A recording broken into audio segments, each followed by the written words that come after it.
Muito bem, olá amigos, mais uma vez aqui o pastor Borges Monteiro trazendo uma mensagem de fé na expectativa de que essa mensagem abençoe a sua vida, amém? Nós estamos vivendo aqui na Igreja Vida com Deus a campanha de Elias e dentro dessa campanha a ideia é que você encontre a direção que você precisa para mudar a sua vida, para mudar a sua história. Vamos ao texto e daqui a pouquinho nós vamos à meditação dele e no final a oração para te abençoar. Olha o que diz a Bíblia lá em 1 Reis 18, 41. Então disse Elias a Acabe: sobe, come e bebe, porque já se ouve ruído de abundante chuva.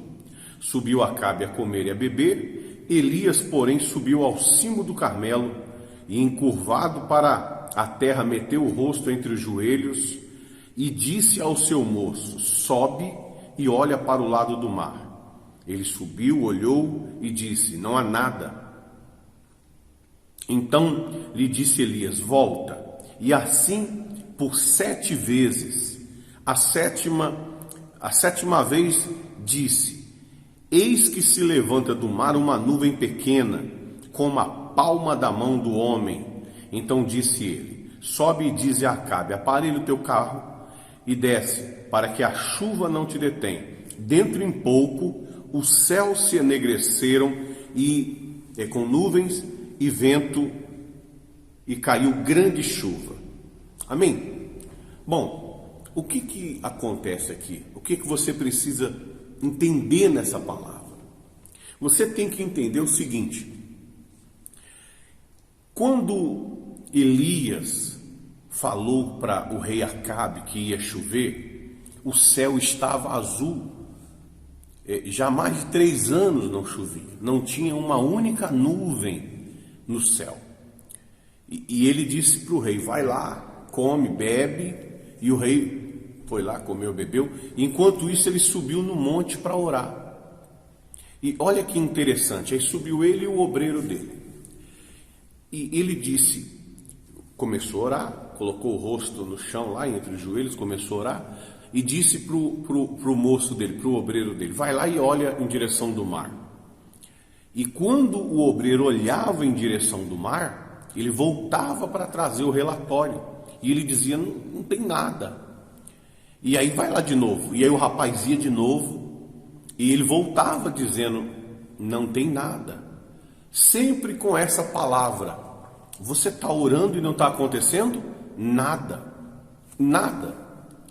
E isso é semelhante, e você tem que entender isso. Isso é semelhante em algumas situações ao que acontece hoje em dia. Existem situações em que Deus coloca dentro de você um plano, um sonho, uma direção. E isso não está em outra pessoa. Isso está apenas em você. Foi Deus que colocou isso na sua vida. Por exemplo, a restauração da sua própria vida. Você se consertando, você se libertando, você se livrando daquilo que te faz mal. Um vício, um ódio, uma mágoa, palavrões, um comportamento que você não consegue se dominar. Então Deus colocou dentro de você a visão de uma família melhor, de uma casa melhor, de uma vida melhor. Está dentro de vocês. O que acontece é que quando você olha para fora, de repente fora de você, você não vê essa visão que Deus colocou dentro de você. E às vezes fora de você o que tem é dor, é justamente o contrário daquilo que está dentro. Você olha para a sua vida e você fala: minha vida está uma bagunça. Você olha para a sua família e fala: que família bagunçada. Para a sua vida financeira, tudo bagunçado. Então você vê que há uma visão dentro de você que Deus coloca e há uma visão fora de você que é a realidade do mundo. É o mundo, é o que é. E você tem que entender. Se você quer vencer, se você quer ter sucesso, se você quer conquistar a realização desse sonho, dessa visão que Deus colocou dentro de você, vai haver um confronto. Vai haver um confronto. entre o espírito que colocou esse pensamento de vencedor contra o espírito da derrota que governa esse mundo. Jesus não disse: o mundo jaz no maligno? Falar que o mundo está nas mãos do maligno ou do diabo, quer dizer, é uma derrota, porque o diabo foi expulso do céu. O sujeito essencialmente, a essência dele é dar errado. O diabo só sabe dar errado. Tudo que ele faz dá errado. Ele veio só para roubar, matar e destruir. Então, ele não vai te dar uma notícia boa. Ele sempre vai mostrar para você que não tem jeito de realizar os seus sonhos. E aí você tem que crer, você tem que perseverar, você tem que insistir, e até que o que está dentro de você saia para fora. Agora, qual que é a grande dificuldade?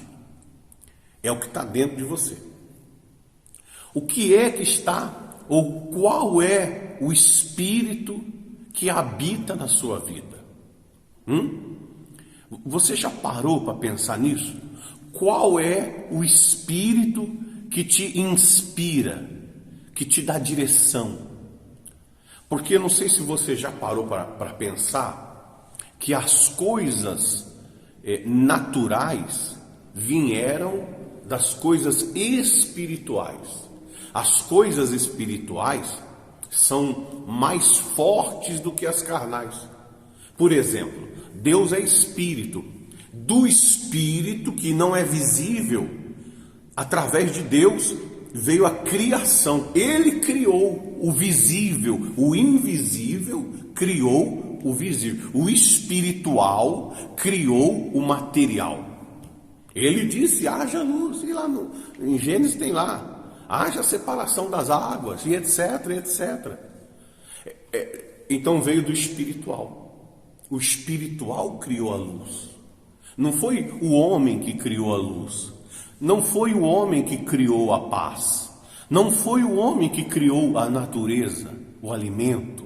Essas coisas vieram do mundo espiritual. Toda a criação vem do mundo espiritual. Então há uma influência em nós do mundo espiritual. Então você tem que entender essas coisas. Há um espírito dentro de cada pessoa. E qual é o espírito que está dentro da sua vida? Existem dois espíritos. Existe o espírito de Deus, existe o espírito da luz, e existe o espírito das trevas, o espírito do pecado, o espírito da morte. É uma patota, é a mesma coisa. Espírito da derrota, do mundo. E você tem que saber: como que eu sei, pastor? Como é que eu faço para saber qual espírito está dentro da minha vida? Qual espírito eu tenho? Porque aí a pessoa vai dizer assim: eu sou uma boa pessoa, eu sou uma pessoa que, se eu puder, eu ajudo, mas eu não atrapalho ninguém. E por esse raciocínio, a pessoa acredita que, por esse raciocínio dela ser uma boa pessoa, ela tem Deus na vida dela. É um raciocínio que ela tem. Agora, vamos lá, vamos raciocinar. O que você faz? Ajudar as pessoas, ou você não atrapalhar as pessoas, né? Você faz para o mundo espiritual ou você faz para o mundo natural? Para quem você faz? Porque se você faz para mim, você está me ajudando. Eu sou uma pessoa natural, uma pessoa, né, de carne e osso. Agora, quando você faz para Deus, então você está servindo a Deus, você está ajudando, adorando a Deus. Então, as obras que nós fazemos, nós fazemos para quem? Para o homem ou para Deus? E eu vou te mostrar aqui na Bíblia para você entender. Por que você precisa entender isso? Para que você tenha dentro de você a direção de Deus para a realização dos seus sonhos, dos seus planos. Você precisa de uma direção. E para que tenha essa direção, você precisa de estar cheio de Deus dentro de você. Você precisa de pensamentos hábeis, espertos, agilizados. uma mente que produza o bem, e você precisa de Deus para isso. Uma religião não vai trazer isso para você. Mas não traz mesmo, seja qual for. Religião nunca ajudou ninguém. Religião é uma luta, é uma tribulação. A religião só traz confusão. Então você tem que pegar e ter um relacionamento, uma intimidade entre você e Deus. E isso não tem porque você é de uma determinada religião. Relacionamento é construído. Relacionamento não é do dia para a noite. Você tem que aprender a se relacionar com Deus. É assim que funciona. Então como que eu vou me relacionar com Deus? Vamos aprender a palavra dele, o que nos aproxima dele, o que agrada a ele, para que a gente possa fazer. Você não vai se relacionar com alguém que só te maltrata, que só te faz mal. Você vai procurar se relacionar com quem te faz o bem. A mesma coisa é com Deus. Por que eu vou deixar de me relacionar com Deus para me relacionar com o pecado? Ou com Satanás, ou com quem quer que seja, se só me fazem o mal e Deus é meu Criador. Então, olha o que diz aqui o texto, olha que interessante isso aqui, ó. Medita nisso aqui, ó. Digo, porém, andai no Espírito e jamais satisfarei a conscupiscência da carne, a vontade da carne. Porque a carne milita contra o Espírito e o Espírito contra a carne, porque são opostos entre si, para que não façais o que porventura seja do vosso querer. Olha que interessante isso aqui. Você vê que nós estamos falando de Elias e agora nós estamos aqui no Novo Testamento. E qual é a recomendação do Novo Testamento? Qual a recomendação da Bíblia? É que você ande no Espírito. Você ande no Espírito. Você viva, você tome decisões através do Espírito. Porque o Espírito e a carne, eles são inimigos. Eles são inimigos. Então você deve entender o seguinte: a vontade de Deus, que é o Espírito, e a vontade da carne, que é o outro espírito, é o pecado, ele atua na vontade da carne. Eles são opostos. Um quer te levar para o paraíso, outro quer te levar para o inferno. São opostos, são inimigos. Um quer te levar a ser fiel, o outro quer te levar a ser infiel. Um quer te levar à verdade, o outro quer te levar à mentira. Um quer te dar a paz, o outro quer te dar o ódio. Enfim, um tem planos que você tenha sucesso, que você vença tudo e depois você vá para o céu. O outro tem planos que você sofra, acha que o mundo é só aqui, quando acabar você vai descobrir que era tudo mentira, existia céu e inferno.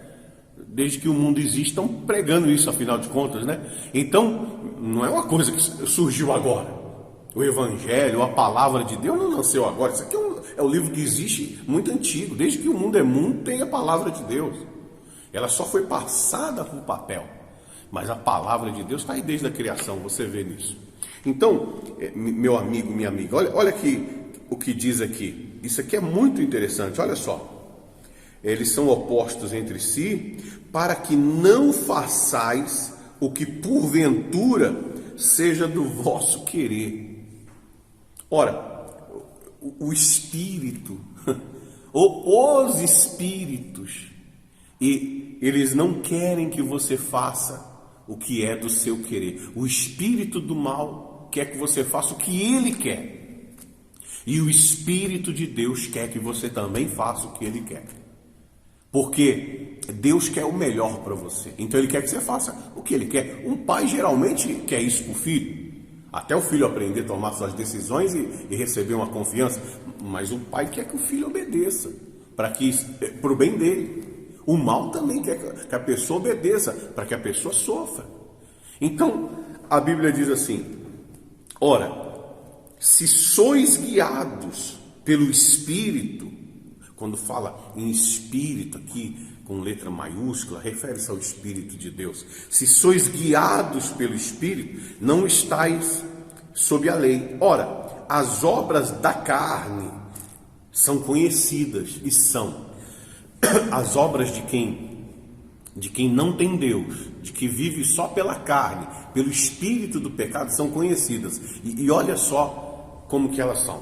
São prostituição, impureza, lascívia, idolatria, feitiçaria, inimizade, porfias, ciúmes, iras, discórdias, dissensões, facções, invejas, bebedices, glutonarias e coisas semelhantes a essas.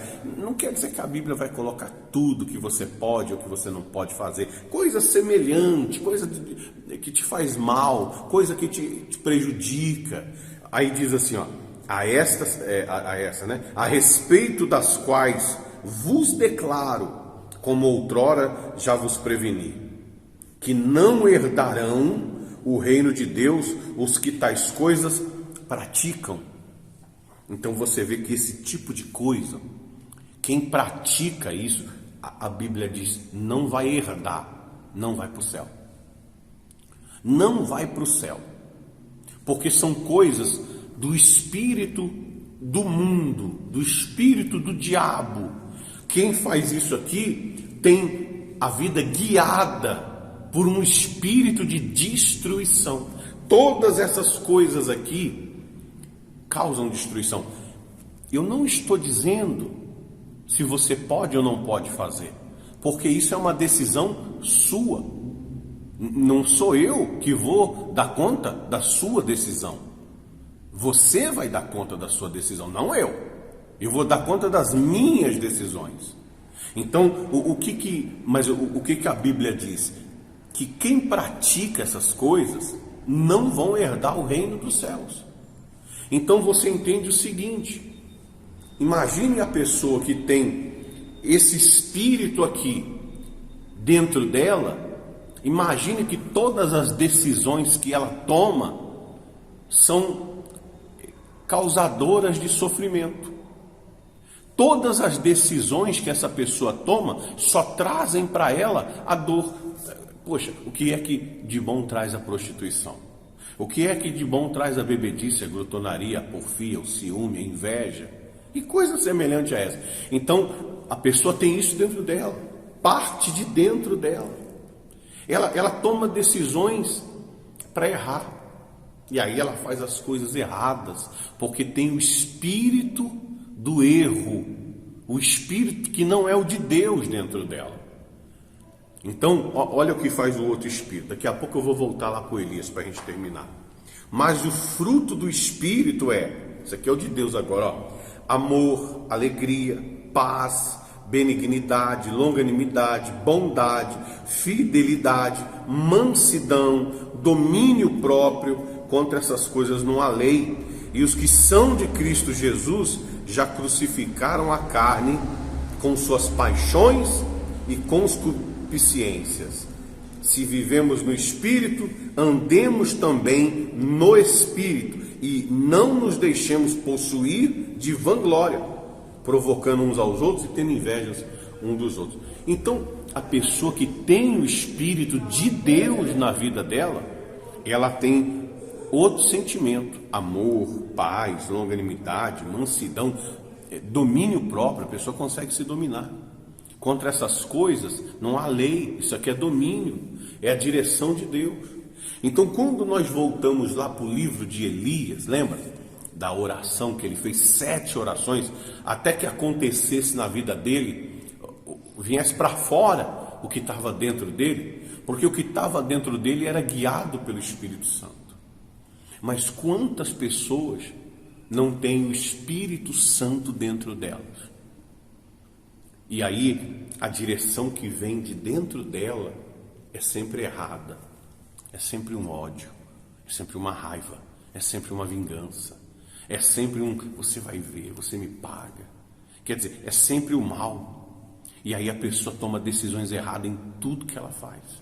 É na vida sentimental, é na vida financeira, é no controle emocional dela, é na própria vida espiritual. Há quem chame outro espírito para morar dentro dela. O espírito chama-se espírito do diabo. E a pessoa acha que vai servir o diabo e vai dar certo. Não vai, não tem como dar certo, porque o espírito é do diabo, já está falando, é o espírito do rebelde. A pessoa tem comportamento semelhante a ele. Então, o que você tem que fazer? Você que está me ouvindo, e você realmente é honesto, você diz: pastor, eu quero uma mudança de vida, eu não estou atrás de uma religião, eu estou atrás de realmente ter uma vida digna aqui nessa terra. E quando acabar o meu tempo aqui, que eu for embora, eu vou para junto do meu Deus. O que você tem que fazer? Você, e somente você, tem que tomar uma decisão. Só você, não é marido, não é pai, não é mãe, não é pastor, é você que tem que tomar uma decisão. Você tem que tomar uma decisão de entregar a sua vida para Deus, de fazer com Deus uma aliança, de convidar Ele para vir morar dentro de você, porque aí Ele vai te inspirar, Ele vai te guiar, Ele vai te dar uma direção, como Ele deu para Elias. Ele disse para Elias: sobe no monte, meu filho, e começa a orar, porque eu vou responder sua oração. Chama a chuva para existir e não pare. E Elias fez exatamente o que Deus mandou. Subiu ao cimo do monte e começou a orar. E orou, até que uma pequena nuvem chegou. E aí ele falou: pronto, vai lá e avisa o rei que a água vai descer. A chuva chegou. Então Deus vai te dar uma direção. Ele vai falar para você: comece a orar pelo seu casamento. Ele vai dar uma direção. Eu não sei qual é a direção. Tem tanta gente que nos ouve. Ele vai dizer para você: monta a sua empresa, ou seja um bom funcionário. Ele vai dar uma direção para você. Compra essa casa, ou não compra agora, espera. Ele não compra o carro agora, deixa para comprar mais para frente, ou compra agora, eu não sei. Ele vai te dar uma direção. E quando ele te dá uma direção, você vai começar a orar. Ele vai dizer para você: perdoa, deixa isso para lá, já foi, já deixa para lá. E você vai deixar para lá. E você vai orar. Orar. Pastor, quando eu sei que Deus respondeu a minha oração? Como é que eu faço para saber que a minha oração já foi respondida e aquilo vai se resolver? Ora, quando a certeza toma o seu coração, quando a certeza toma você, e aí você passa a ter certeza, mesmo que você não está vendo, você passa a ter uma certeza de que Deus já te respondeu. E aí você tira a preocupação e vai fazer o que tem que fazer, vai viver sua vida, vai fazer o seu trabalho, e dali a pouco as coisas vão acontecer. Amém? Eu vou entrar em oração agora pela sua vida. E no finalzinho eu vou te dar um recado, tá bom? Vamos entrar em oração agora, e eu vou passar para você o Espírito que eu tenho, o Deus que habita na minha vida. Eu vou passar para você que me ouve ou que me assiste. Amém? Vamos entrar em oração. Espírito Santo, em nome de Jesus, o que eu posso dar para essa pessoa, se não aquilo que eu tenho? Eu não posso dar o que eu não tenho, o que não é meu. Como é que eu vou dar uma coisa que eu não tenho? Mas o que eu tenho, eu posso dar. Por isso eu em nome de Jesus, dou a ela o teu Espírito, o mesmo que Espírito que o Senhor me deu, eu passo para ela, que ela receba agora o seu Espírito, que entre na vida dela, fale com ela, como foi falado comigo, dê para ela uma direção do que ela vai fazer para mudar essa situação.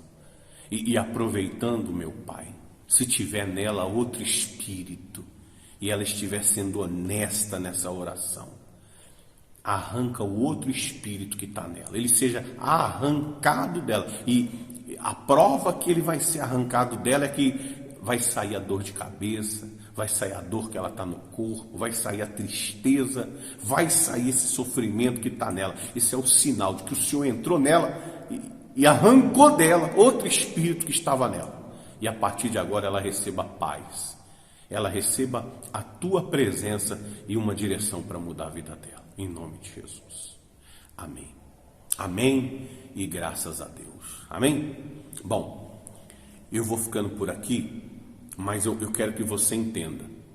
Quem dera, pastor, se uma única oração resolvesse todos os meus problemas. Quem dera se uma refeição saciasse a minha fome pelo resto da vida. Você sabe que não é assim. Quem dera se um copo d'água matasse a minha sede e nunca mais eu tivesse sede. Você sabe que não é assim. Então, você deve agora investir nessa carreira. Você deve buscar a Deus. Se você estiver me ouvindo de longe, procura uma igreja que ensine essas coisas aí perto de você e congregue. Se você estiver me ouvindo de perto, tem o endereço da igreja aqui embaixo, ó. Você, tendo oportunidade, vem para cá e nós vamos cuidar de você, nós vamos pastorear você, tá bom? Um forte abraço, que Deus te abençoe e amanhã eu volto com uma mensagem falando nesse tema, porque nós estamos nessa campanha e tem tanta coisa para se falar aqui que você nem imagina, algo muito forte. Amanhã é culto, na quinta-feira eu volto com uma mensagem. Amanhã provavelmente eu poste um pedacinho do culto, tá bom? Um forte abraço, que Deus te abençoe e até a próxima.